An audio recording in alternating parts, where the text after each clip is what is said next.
Bem, vamos orar para começar esse tempo, tá bom? Senhor, nós te louvamos e te agradecemos pelo teu cuidado, te agradecemos por essa igreja, te louvamos e te agradecemos por pessoas que começaram essa igreja. Eu oro para que o Senhor nos ajude a perseverar servindo ao Senhor, servindo uns aos outros. Ajuda-nos a demonstrar o efeito das boas novas nas nossas vidas, aquilo que só o Evangelho do Senhor Jesus, o fato de que o Senhor nos salvou, enviando o seu Filho, e como crer nisso pode transformar a vida de pessoas que são voltadas para si mesmo, para pessoas que são voltadas para a vida dos outros. Ajuda-nos e capacita-nos nesse tempo. Me ajude a ser claro naquilo que eu vou colocar e ajude cada um a compreender aquilo que será ensinado, Pai.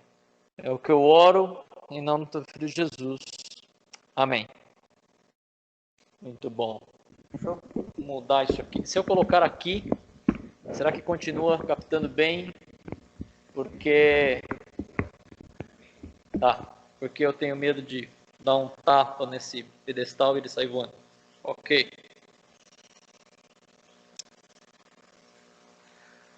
Vamos lá, nós temos então estudado Efésios 4, já estudamos os versículos 1 a 6, e nós vimos que aqueles que estão em Cristo devem responder ao chamado de viver uma vida apropriada para Cristo. Nós vimos que aqui é aquela dobradura de um livro, aquele momento em que um livro ele para de ter um assunto e passa a tratar de outro assunto. Nós vimos que esse primeiro versículo, versículo 1, é um chamado ao discipulado, um chamado para andar juntos, para sermos ensinados e para aprendermos e para mostrarmos a verdade através das Escrituras, um pouquinho daquilo que foi comentado, inclusive, que nós temos experimentado aqui como corpo, e glória a Deus por isso. Nós vimos também no versículo 2 e 3, que a vida digna do chamado, ou seja, para Cristo, é marcada por relacionamentos firmes e zelando pela unidade da igreja.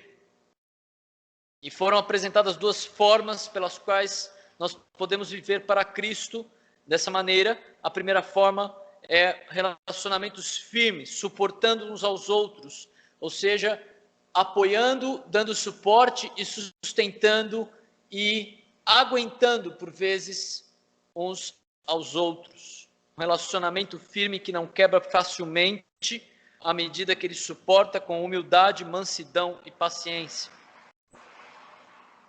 Depois nós vimos uma segunda forma, que é zelando ao máximo pela unidade, não somente o aspecto de estar junto, mas o aspecto de pensar junto, de pensar as mesmas coisas, alinhados biblicamente.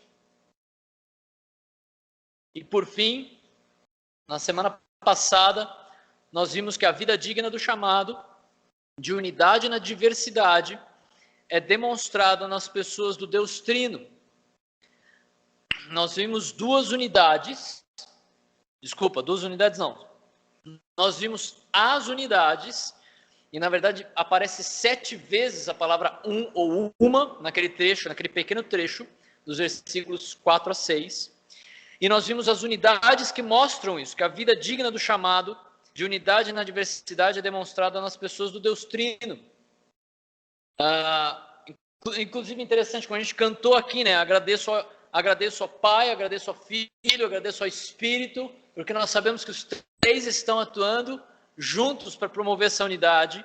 E é isso que esse texto demonstra, que eles são um exemplo, que a unidade de Deus é um exemplo. As 3 pessoas de Deus é um exemplo de vida em unidade na diversidade, cada um tendo a sua função, mas sempre estando juntos, formando um só Deus, né? Os 3 sendo um só Deus, e mantendo a unidade, e vimos inclusive que a única coisa que quebrou essa unidade foi o pecado.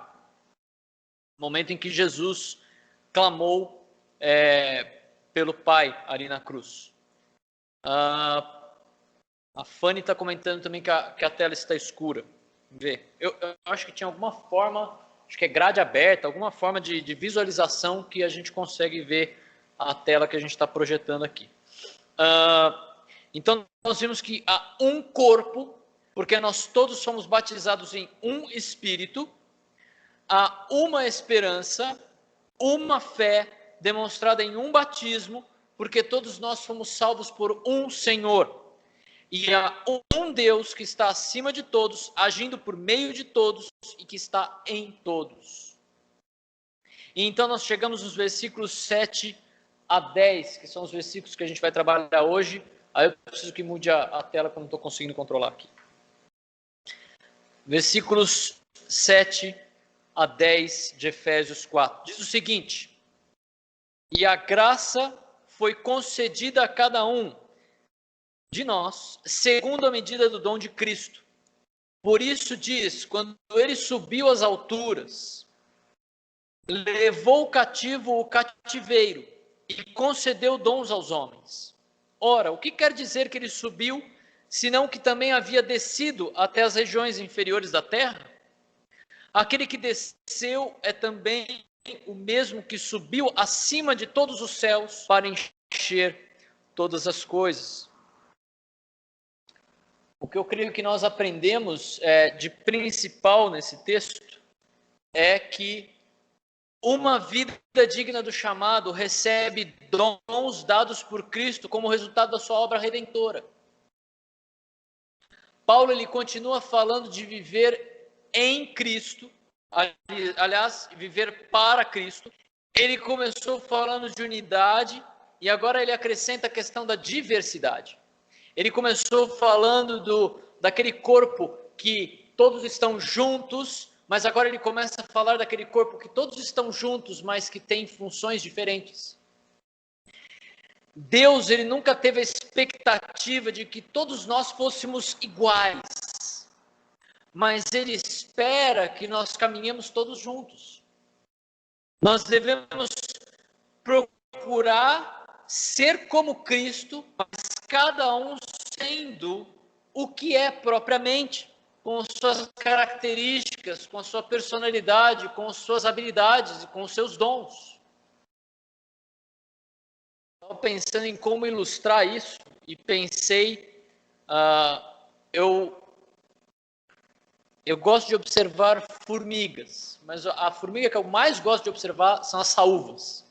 Primeiro porque as saúvas são muito grandes, é fácil você observar. A gente tem de fato perto da nossa casa um gramado indo para o shopping ali, para o shopping Dom Pedro, e naquele gramado você consegue observar o caminho das formigas, porque elas chegam a matar a grama onde elas caminham, de tanto do tamanho que elas são e da quantidade de formiga que passa por aquele caminho.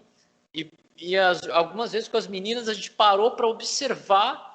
E como é interessante, assim, especialmente as saúvas, é fácil você observar como tem aquelas que são grandes, que são bem maiores que as outras e muito mais fortes, e tem aquelas que são um pouco menores, e cada uma tem ali a sua função. Alguns dizem até que tem aquelas que são operárias mesmo para carregar, e tem aquelas que são maiores, que são como se fosse um soldado para proteger mesmo, por isso que elas são mais fortes. E todas têm a sua função, todas trabalhando para construir aquele formigueiro. Aquele formigueiro que, por sinal, em Campinas deve ter sido construído em cima, né? Porque a quantidade de formiga que tem lá é um negócio interessante. Agora, para que aconteça essa diversidade, Jesus, então, ele concedeu dons aos cristãos. E a gente vai entender sobre como a obra redentora de Jesus se relaciona com essas ferramentas que nós recebemos para servi-lo e para servir ao corpo. Então, a primeira coisa que eu queria chamar a atenção é que Jesus ele concede dons à igreja promovendo diversidade. O versículo 7 diz: e a graça foi concedida a cada um de nós segundo a medida do dom de Cristo. Então, uma das primeiras palavras que ele usa nesse texto é literalmente mas. E essa palavra normalmente denota uma mudança de ideia, né? Uma ideia contrária. Mas, aqui no caso, é interessante, porque ela é usada para complementar uma ideia anterior. Por isso que algumas traduções trazem a tradução e, inclusive essa que eu estou usando, né? E a graça foi concedida a cada um de nós.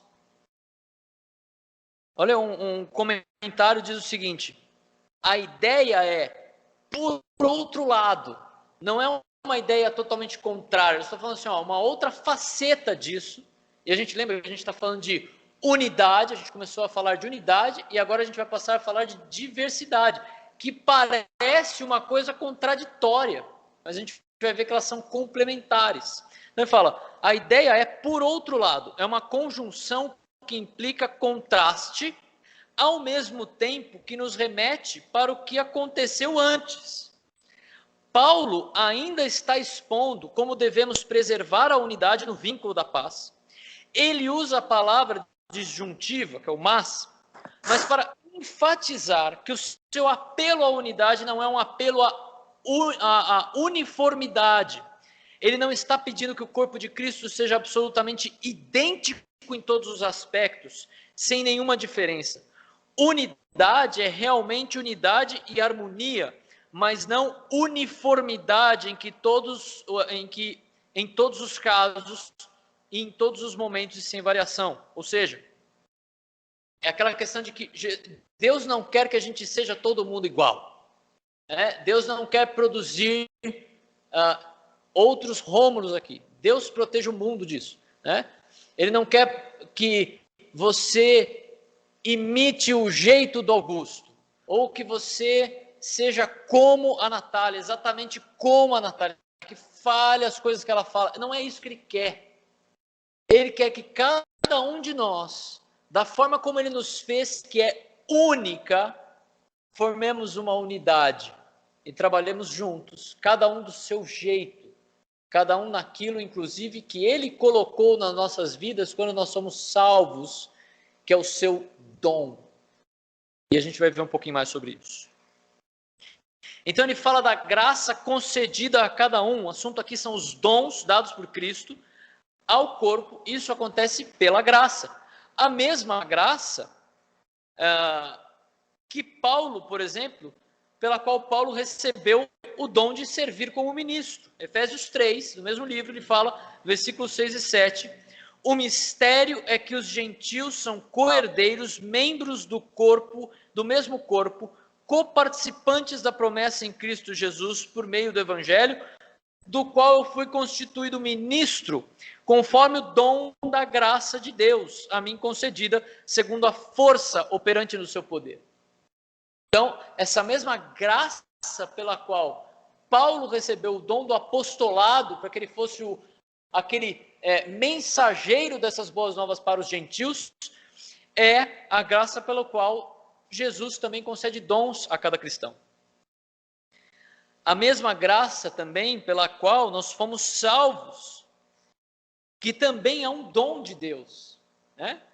Efésios 2, 8 e 9, porque pela graça vocês são salvos mediante a fé, isso não vem de vocês, é dom de Deus, não por obras para que ninguém se glorie.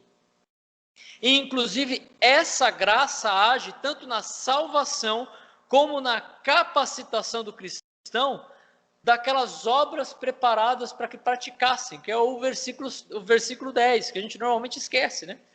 Pois somos feitura dele, criados em Cristo Jesus para boas obras, as quais de antemão Deus preparou para que andássemos nelas. Veja que interessante que Deus ele nos salva pela graça. E por essa mesma graça, ele nos dá obras a serem realizadas, que ele mesmo preparou para que nós as praticássemos.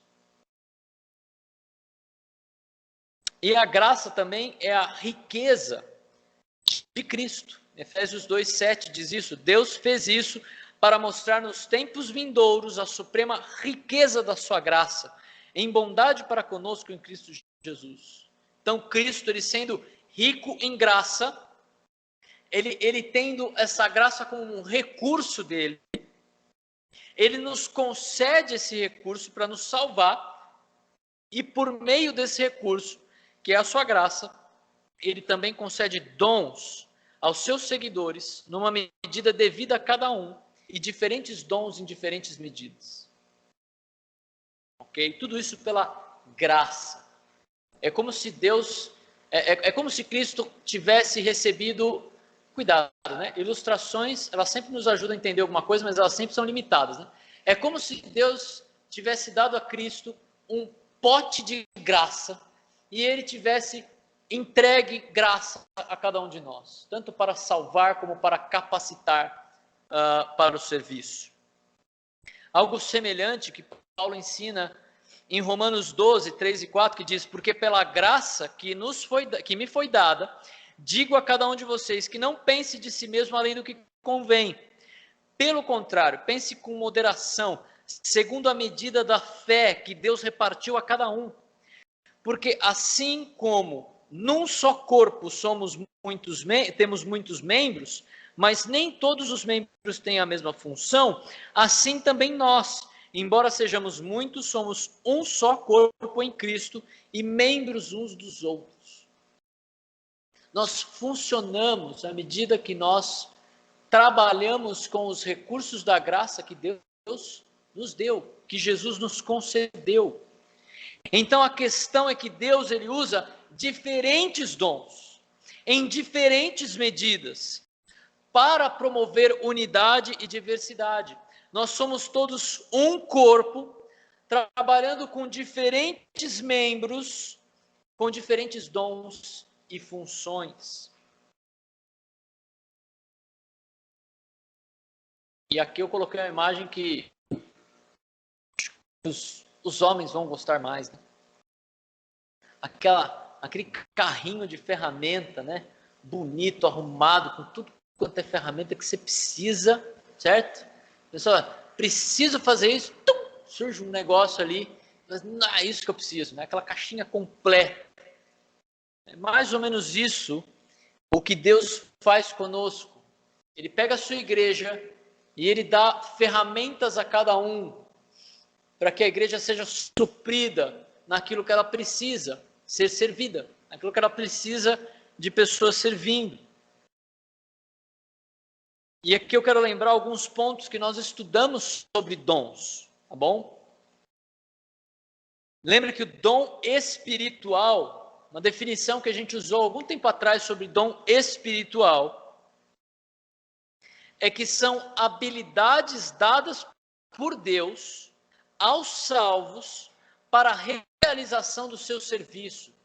Mano, você tem uma habilidade que Deus deu a você, cristão, que é específica para que você faça algo. E essa habilidade, ela é mais do que um talento. Tem pessoas que têm talento, certo? Eu toco um instrumento com um talento, mas isso não é um dom. Um dom é algo que Deus dá que é sobrenatural. É algo que Ele vai usar para que você possa servir o corpo e treinando o corpo para fazer aquilo. Por exemplo, alguém com o dom de evangelismo, ele vai ter uma facilidade muito maior do que os outros para evangelizar e talvez ele tenha até mais frutos. Mas ele vai usar aquilo para treinar outros a evangelizar, porque todos têm que fazer isso. Alguém com o dom de misericórdia, ele vai utilizar aquilo para servir o corpo e para alertar o corpo a ter misericórdia. Só que ele vai fazer isso para que todos possamos desenvolver a misericórdia. Ok? E nós vimos basicamente dois tipos de dons. Dons de autenticação ou dons temporários, que são aqueles que a gente discute, certo? Ou que alguns discutem, que foram utilizados por Deus em períodos específicos para mostrar que a sua obra é realizada com a sua participação, ou seja, para mostrar a autenticidade divina de algum evento em algum período. Então nós temos os apóstolos, certo? Já ouvimos aquela expressão, apóstolo bom é apóstolo morto, né? Já foi, não tem mais apóstolo na igreja. Qualquer um que fala que é apóstolo, ele está mentindo, ele não é apóstolo. Os dons de profetas, uma vez que a gente tem a Bíblia Bíblia completa, a gente não precisa mais de profetas que falam com a autoridade da palavra de Deus. Nós já temos a palavra de Deus completa. Dons de língua, interpretação, milagres, curas, palavras de sabedoria e conhecimento, discernimentos de espírito, tudo isso, né, que cessou naquela geração de apóstolos. É muito interessante a gente observar como esse tipo de dom e de manifestação, no próprio livro de Atos, ela vai sumindo. Né? Você começa o livro de Atos ali, pessoal falando em línguas, pessoal curando, os lenços curava, a sombra do outro curava, e tal, e curas, e de repente isso aí não tem mais. No próprio livro de Atos, no final do livro de Atos, essas coisas não aparecem. E aí, ali em 2 Timóteo, Paulo vai falar que ele deixou o fulano lá, eu não lembro o nome do camarada, Trófimo. Ele deixou o fulano doente em tal cidade. Assim, cara, deixei o fulano doente lá. Ah, mas por quê? Dá um lencinho para ele. O lencinho estava curando. Por que não curou? Porque aquilo não era mais necessário. O próprio Timóteo falou, não toma só vinho, hein, Timóteo? Toma água também, porque você tem problema no estômago aí. Ah, por que não curou o problema no estômago dele? Aliás, por que não curou o próprio problema, supostamente problema de vista que ele tinha? Quando Paulo fala, escrevo com as próprias letras agora, com as minhas próprias letras em tamanho grande, né? Paulo aumentava a fonte dele para escrever, porque ele não enxergava. Então você tem esses dons que foram usados em períodos específicos, mas existem dons que nós chamamos dons de serviço, dons permanentes, dons utilizados por Deus na igreja, mesmo após o fim daquela geração de apóstolos. Dons de ministério, de serviço, dom de ensino, de exortação, de contribuição, dom de presidir o governo, misericórdia, fé, pastoreio, mestres, evangelistas. Ok? Dons que ainda estão atuantes nos dias de hoje. E quando a gente fala dos dons no contexto do corpo, é interessante isso aqui, né? O corpo de Cristo é um organismo vivo. Todos os membros devem funcionar em seus devidos lugares para que o organismo de Cristo funcione com saúde e coordenação espiritual. Para que isso aconteça, é preciso que cada membro do corpo de Cristo descubra e use o seu dom espiritual. E isso vai ficar muito mais claro quando a gente falar mais para frente no texto de Efésios. Mas então o que a gente precisa entender aqui, eu vou falar um pouquinho mais na aplicação. Amado, você tem que buscar descobrir o seu dom e experimentar os seus dons, para ver aquilo que Deus quer agir sobrenaturalmente através de você. A gente tem uma dificuldade muito grande com essa palavra, né? O sobrenatural tem sido usado de maneira muito leviana. E aí, quando acontece algo sobrenatural mesmo, a gente não consegue identificar. A gente não sabe se é alguém usando aquilo de maneira indevida ou não. Mas, amados, o sobrenatural é uma realidade. Se o sobrenatural não fosse uma realidade, não faria sentido nenhum a gente estar aqui. Porque a nossa salvação é sobrenatural. Amém.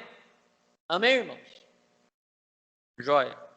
A nossa salvação é sobrenatural e Deus age sobrenaturalmente nas nossas vidas. Ele promove isso através da sua obra redentora. Lembra? Uma vida digna do chamado recebe dons dados por Cristo como resultado da sua obra redentora. E quando a gente fala dessa obra redentora, a gente vê que a obra vitoriosa de Cristo nos garantiu esses dons. Por isso que no versículo 8 Paulo fala, por isso diz, quando ele subiu às alturas, levou cativo o cativeiro e concedeu dons aos homens. E aqui Paulo está citando, muito provavelmente, o Salmo 68, 18, que diz, tu subiste ao alto, levaste cativo o cativeiro, recebeste dons para os homens, e até para os rebeldes, para que o Senhor Deus habitasse entre eles. Mas é muito interessante, porque Paulo ele não cita o Salmo literalmente. Ele diz, recebeste dons para os homens. Mas aí Paulo, quando ele vai falar desse salmo, ele diz, concedeu dons aos homens. Há quem diga, e parece que é isso mesmo, que o que Paulo está fazendo, ele conclui que para dar dons aos homens, ele precisava receber esses dons. Certo? E aí quando a gente lê o Antigo Testamento, ele fala, recebeste dons para os homens. E Paulo, quando fala desse salmo no Novo Testamento, ele fala, entregou esses dons para os homens. Entende? Como se o Antigo Testamento, como se Paulo estivesse usando o Antigo Testamento como um preparo. Assim, o Antigo Testamento está falando do preparo disso. Ele subiu e ele recebeu para entregar.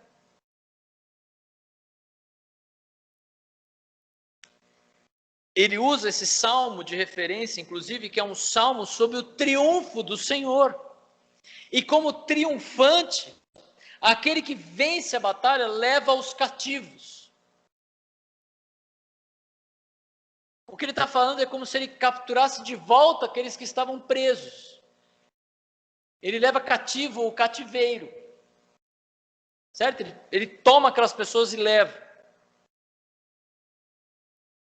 Talvez uma referência ao fato de que somos servos do Senhor. Certo? Em outras palavras, o triunfo do Senhor Jesus nos garantiu esses dons, esses presentes dados por Ele, pela sua graça. Agora, essa obra, ela inclui a sua vinda para a terra. Ele precisava vir para cá. Versículo 9, Paulo diz, ora, o que quer dizer que ele subiu, senão também que ele havia descido até as regiões inferiores da terra? Uma tradução possível é regiões inferiores à terra. Paulo, ele chama a atenção à subida de Jesus como prova de que ele havia descido à terra. Ele veio aqui. O que aparece de outra forma com o próprio Paulo no esvaziamento de Jesus, ali em Filipenses 2, 5 a 8. Tenham entre vocês o mesmo modo de pensar de Cristo Jesus, que mesmo existindo na forma de Deus, não considerou ser igual a Deus algo que deveria ser retido a qualquer custo. Pelo contrário, ele se esvaziou, assumindo a forma de servo, tornando-se semelhante aos seres humanos, e reconhecido em figura humana, ele se humilhou, tornando-se obediente até a morte de cruz. Então, para cumprir a missão de subir vitorioso, literalmente levando os cativos, Jesus precisou se esvaziar e se tornar um de nós.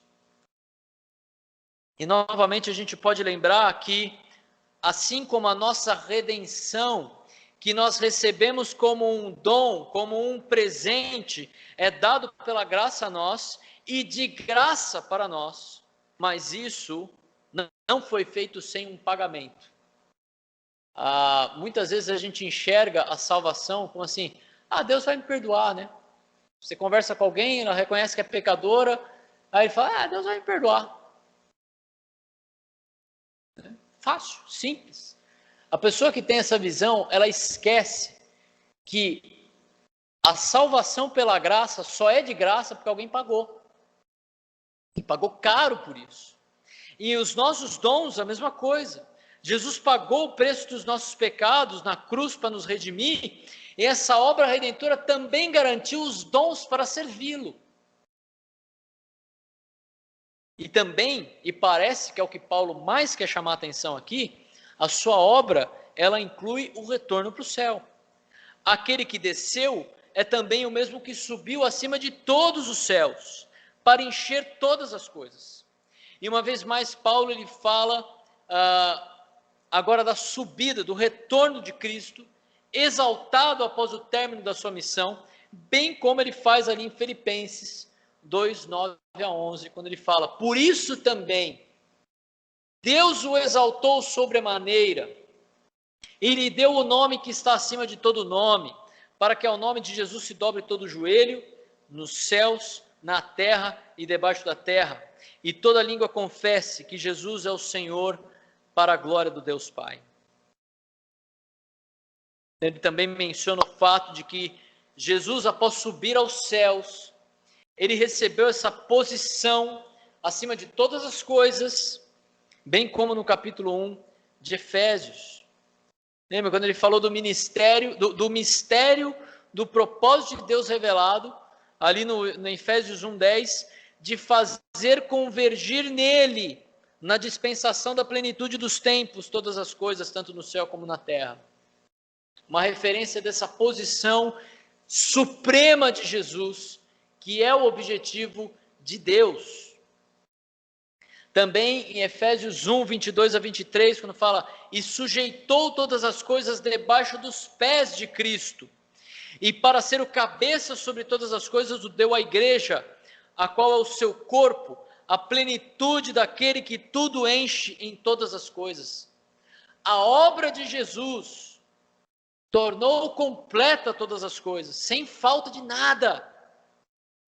E nós experimentamos essa completude no Espírito Santo, que age em nós, nos dando dons por Cristo, dados por Cristo, para a promoção da unidade do serviço do cristão, à medida que nós servimos uns aos outros, e a diversidade à medida que nós servimos em diferentes áreas, de diferentes modos.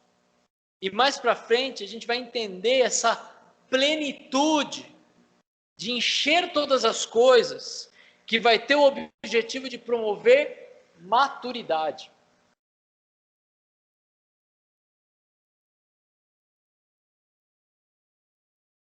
Algumas aplicações para nós, sempre lembrando, quando eu digo você, isso pode ser entendido como IBV, e hoje também pode ser entendido em 22 anos de BV, ou no tempo que você tem estado aqui. Como você tem feito essas coisas? Você já investiu em tentar descobrir os seus dons? Amados, não tem outro jeito de fazer isso. Você tem que experimentar. Tem que experimentar. O que você sente mais facilidade? Quando nós falamos assim, amados, vamos nos reunir na casa de fulano de tal para um tempo de oração. Você, opa, oração? Eu quero. Ou, pessoal, a gente tem mutirão semana que vem. Mutirão? Eu tô lá. Você gosta de trabalhar com as mãos fechadas em oração ou com uma enxada? É um jeito de você perceber aquilo que Deus deseja fazer através de você. Quando a gente fala assim, precisa de alguém para cuidar, para dar aula para as crianças ou para liderar o grupo Céu daqui 2 semanas, o grupo Céu Sul lá, o Augusto, ele vai estar trabalhando no terceiro e o William também. Será que você sente assim, nossa, tô no grupo de quinta-feira, mas caramba, eu quero ensinar aquela turma, quero ensinar aquele pessoal. É um jeito de você descobrir o seu dom. Entende? Você tem que perceber isso e experimentar para ver onde Deus quer agir sobrenaturalmente através da sua vida para serviço do corpo de Cristo de maneira sobrenatural, tanto para serviço como para treinamento, chamando outros. Vou ter uma conversa com um vizinho meu, falar para ele de Jesus. Você quer ir comigo? Vou visitar alguém que está doente, vou orar por ele. Quer ir comigo? Chamado, né? Chame para o lado. Lembra a palavra que Paulo usou? Paracaléu. Chame para o lado. Leva junto. Treina. Discipula. Mostra como funciona. Talvez você já conheça os seus dons, ou o seu dom espiritual. Você tem usado? Você tem servido o corpo com esse dom? Como é que os seus dons podem fazer você servir melhor ao Senhor? Porque à medida que você experimenta, você percebe assim, Não, eu gosto de, eu curto a enxada, mas eu experimentei dar aula um dia e eu vi que, cara, Deus pode me querer nesse negócio aí. Por muito tempo, eu servi a igreja no Ministério de Louvor, com música e tal, e chegou uma hora que o pastor chamou e falou assim, ó, se você entende que você tem um chamado, você tem que ensinar. Os adolescentes estão ali. Ok? Tem que experimentar. Como os seus dons podem abençoar a IBV e promover o amadurecimento do corpo? Como que aquilo que Deus te deu como uma habilidade sobrenatural pode abençoar esse corpo no serviço e treinamento nessa área?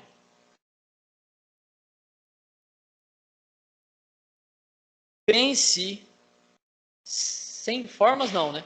Sem forma e vazia era a terra, né? Pense em formas práticas de usar o seu dom para servir outros. Talvez você já tenha experimentado algumas vezes, já tenha uma ideia de qual o dom que Deus te deu, o dom espiritual que Deus te deu, e você talvez nunca conseguiu pensar assim, como é que eu posso pôr isso em prática na igreja? Não, pense em maneiras práticas para isso se tornar um serviço ao Senhor, um serviço de discipulado, um serviço de treinamento, talvez você vai pensar em como ajudar a Leila e a Jana no ministério de oração, porque você tem dom de misericórdia. Talvez você vai pensar em ajudar com as crianças, ou um grupo céu, ou formar um grupo céu, ou formar uma sala de EBD, porque você acredita que tem dom de ensino, você quer experimentar esse dom. Você, quando tiver uma oportunidade de pregar, eu quero pregar. Bom, vamos preparar a mensagem junto. Vamos passar pelo treinamento.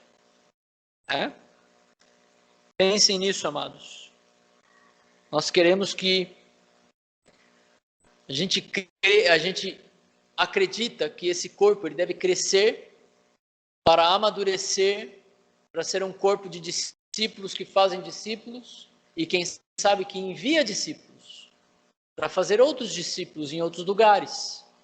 E para isso a gente precisa de pessoas que estão servindo nos seus dons, com aquilo que Deus deu de sobrenatural para você fazer. Vamos orar.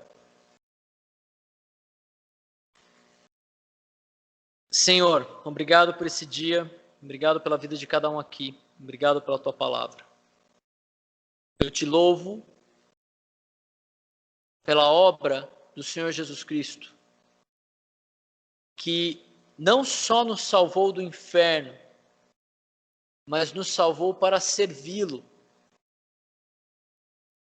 E que pela tua graça, o Senhor promove que nós tenhamos habilidades sobrenaturais, inclusive, para servi-lo. E para que a gente possa servir o corpo e treinar o corpo. Que o Senhor nos ajude cada um a experimentar e descobrir os seus dons, onde o Senhor os quer servindo, para que a gente possa servir ao Senhor com alegria e a gente possa desfrutar dos frutos desse serviço para o Senhor e que isso possa promover unidade e nessa diversidade que todos nós possamos crescer juntos à maturidade em Cristo. Por isso que eu oro em nome do teu Filho Jesus. Amém.